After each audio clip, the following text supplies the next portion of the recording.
Aeroplanes have a strange way of revealing people. At 35,000 feet, there's nowhere to hide. No office walls. No gated communities. No titles engraved on doors. Just rows of seats, narrow aisles, and a silent hierarchy everyone pretends doesn't exist. Seat to seat sat at the very front of the VIP cabin. Wide leather, extra legroom, champagne flutes already waiting in their holders. And seated there, calmly adjusting his cufflinks, was Daniel Brooks. He didn't look like the kind of man people expected to see in that seat. That was the problem. Daniel wore a navy suit, tailored but unpadded, no flashy watch, no gold chains, just a clean white shirt and a calm expression shaped by years of learning when to speak and, when silence said more. He glanced out the window as the last passengers boarded, watching the ground crew below move with mechanical precision. This flight was supposed to be simple, routine, anonymous. The cabin door closed with a soft thud. The plane hummed to life. A flight attendant moved down the aisle, smiling politely at passengers. Then she stopped. She glanced at Daniel's face, then at his seat number, then back at his face again. A pause. She leaned slightly toward him. "Sir," she said quietly, "may I see your boarding pass?" Daniel nodded and handed it over without hesitation. She studied it for a second too long. Her smile stiffened. "Please wait here," she said. Daniel watched her walk away, her heels clicking sharply against the cabin floor. He didn't look confused. He looked familiar with the moment. 2 rows back, a white man in an expansive blazer watched the exchange, arms crossed, eyes narrowed. The flight attendant returned this time with 2 other crew members. One of them, a blonde woman with sharp features and an air of confidence that bordered on entitlement, spoke first. "Sir," she said, "there appears to be an issue with your seating." Daniel looked up calmly. "What kind of issue?" "This seat is reserved for VIP passengers," she replied, her tone professional but edged with something else. "We're going to need you to relocate to Economia." A hush fell over the cabin. Daniel blinked once. "I am a VIP passenger," he said evenly. The blonde attendant smiled thinly. "According to our system, the seat was reassigned." Daniel glanced at the man behind him, the one in the blazer who was now openly smirking. "I paid for this seat," Daniel said, "and I checked in early." The second attendant shifted uncomfortably. "Sir, please don't make this difficult." Daniel tilted his head slightly. "I'm not. I'm asking you to explain." The blonde attendant sighed, as if burdened by the inconvenience of having to justify herself. "People like you," she said quietly but clearly, "don't usually sit here." The words landed like turbulence, sharp, sudden, unavoidable. A woman, across the aisle, gasped softly. Someone else looked down at their phone, pretending not to hear. Daniel felt something old tighten in his chest. Not anger, recognition. "I'd like to speak to the supervisor," he said calmly. The blonde attendant's jaw tightened. "I am the lead on this flight," Daniel nodded. "Then, I'd like to speak to corporate." "Better in the lafsa," she said, lowering her voice. "This is a full flight. Please cooperate so we can depart on time." Behind him, the man in the blazer leaned forward. "Listen, buddy," he said, loud enough for others to hear. "Just take the seat they're offering you." Daniel turned slowly. "I'm not your buddy." The man scoffed. "Figures." The blonde attendant gestured down the aisle. "Your new seat is 23B, middle seat, economy." Daniel looked at the aisle, then back at her. "I'm not moving," he said. The tension thickened. Passengers shifted. A phone camera subtly lifted. The second attendant whispered something urgently into a headset. Minutes passed. Then footsteps approached from the cockpit. A man in a dark suit entered the cabin, not a pilot, not crew, an executive. The chatter died instantly. The blonde attendant straightened. "Mr. Collins," she said quickly, "we have a passenger refusing to comply." Mr. Collins' eyes moved to Daniel. Recognition flashed. Immediate. Visible. "Oh," he said softly. The color drained from the blonde attendant's face. Mr. Collins stepped closer. "Mr. Brooks," he said carefully, "I didn't expect you on this flight." Daniel stood slowly, towering just enough to shift the balance of the room. "I didn't expect to be removed from my seat," Daniel replied. Mr. Collins swallowed. "Sir, there's been a misunderstanding." Daniel's voice remained calm. You're right. He reached into his jacket and pulled out his phone. Tapped once, turned the screen outward. The airline's internal profile glowed clearly. Daniel Brooks, majority owner and CEO. The cabin exploded into whispers. The man in the blazer froze. The blonde attendant staggered back slightly. I didn't know.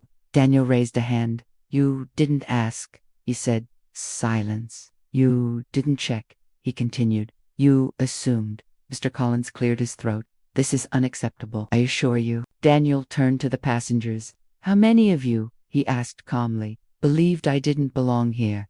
No one answered, because the truth was written on their faces. Daniel turned back to the blonde attendant. 5 minutes ago, he said, I was just another black man being told to know his place. Her eyes filled with tears. Now, Daniel continued, I'm the owner of this airline. He paused, but I didn't change. Security quietly escorted the blonde attendant away. The man in the blazer stared straight ahead, suddenly very interested in the safety card. Mr. Collins bowed his head slightly. Mr. Brooks, we will make this right. Daniel picked up his bag and sat back down in seat to see. I know you will, he said, because now you have to. As the plane finally pushed back, a slow clap began. Then another. Then another. Daniel didn't smile. He looked out the window again as the ground fell away beneath them. Above the clouds, the world looked equal. On the ground, it still had a long way to go.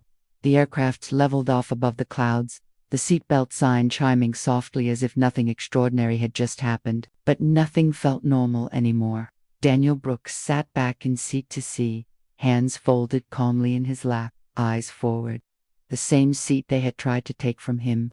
The same seat that had suddenly become rightfully his the moment his title was revealed. Across the aisle, the woman who had gasped earlier kept stealing glances at him, her expression caught somewhere between guilt and awe. 2 rows back, the man in the blazer shifted uncomfortably, loosening his collar, the confidence he'd worn so easily at the gate now stripped away. Daniel noticed everything. He always did. A flight attendant approached slowly, this one younger, her posture careful, voice gentle. Mr. Brooks, she said quietly, may I get you anything? Daniel looked up at her. She wasn't afraid. She wasn't defensive. She was respectful. Water is fine, he said. She nodded and hurried away. That difference mattered. As the cabin settled, Mr. Collins returned, lowering himself into the jump seat across from Daniel. He didn't speak at first. He didn't need to. The weight of the situation pressed between them. I've already contacted headquarters, Collins said finally. An internal review has begun. Daniel nodded once. Good. We'll be issuing a formal apology, Collins continued, and disciplinary action will be taken. Daniel turned his head slightly. This isn't about optics, he said. It's about patterns. Collins swallowed. I understand. Daniel met his eyes. Do you? Collins hesitated. That hesitation was answer enough. You know how many times this happens? Daniel said quietly, when the person in the seat doesn't own the airline. Collins looked away. Every day, Daniel answered for him. The rest of the flight passed in an uneasy calm. Conversations were quieter. Laughter felt inappropriate. The coven, once a symbol of privilege, now felt exposed. Somewhere over the Midwest, Daniel closed his eyes not to sleep, but to think. He remembered his first flight as a junior analyst years ago. Economy seat, back of the plane. A flight attendant had asked him 3 times to show his boarding pass while ignoring everyone else around him. He remembered the boardroom meetings where his ideas were repeated by others and applauded only when they came from different mouths. He remembered the moment he'd been warned, politely, that becoming CEO would make some people uncomfortable. They'd been right. When the plane began its descent, phones vibrated across the cabin. News alerts, clips already spreading. Someone had filmed everything. The whispers started again. By the time the wheels touched the runway, the story had a headline and a narrative. As passengers stood to deplane, no one rushed past Daniel this time. They waited. Some nodded at him. Some avoided eye contact entirely. The man in the blazer hesitated near Daniel's row. Hey, he muttered, not quite meeting Daniel's eyes. I didn't know. Daniel stood, blocking the aisle just enough to make the moment unavoidable. That's the point, he said calmly. The man swallowed and stepped aside. At the terminal, security formed a discreet path, but Daniel stopped just before exiting the jet bridge. He turned back toward the crew. "Everyone deserves dignity," he said, his voice steady but loud enough to carry. "Not just the people you think belong." No one argued. Outside the gate, reporters waited. Cameras clicked. Microphones surged forward. "Mr. Brooks, did this really happen? Was this racially motivated? What are you going to do about it?" Daniel raised a hand. "This isn't about revenge," he said. "It's about responsibility." He paused. "If my presence in that seat surprised you," he continued, "ask yourself why." The words traveled faster than the plane ever could. Inside airline headquarters, panic met professionalism. Emergency meetings were called, training manuals were pulled, policies were rewritten with urgency that had never existed before. The blonde attendant sat alone in an office, replaying every second. Not the reveal, the moment before it, the confidence, the certainty. For the first time, she understood that bias didn't need hatred to survive, just permission. Weeks later, Daniel stood in front of a room filled with executives, pilots, cabin crew, and ground staff. No cameras, no applause, just truth. "We don't fix this by pretending it was a one-time mistake," Daniel said. "We fix it by admitting we built systems that reward assumptions." No one interrupted. "From this point forward," he continued, "VIP status will never be decided by appearance, and accountability will never stop at apologies." The room was silent, but this time, it wasn't avoidance. It was listening. At an airport halfway across the country, a black man boarded a flight and took his seat in first class. No questions, no hesitation, just a quiet nod from the attendant scanning his pass. He smiled to himself, unaware of the chain of events that made that moment possible. High above, another plane cut through the clouds. And for once, the distance between the seats didn't feel so wide.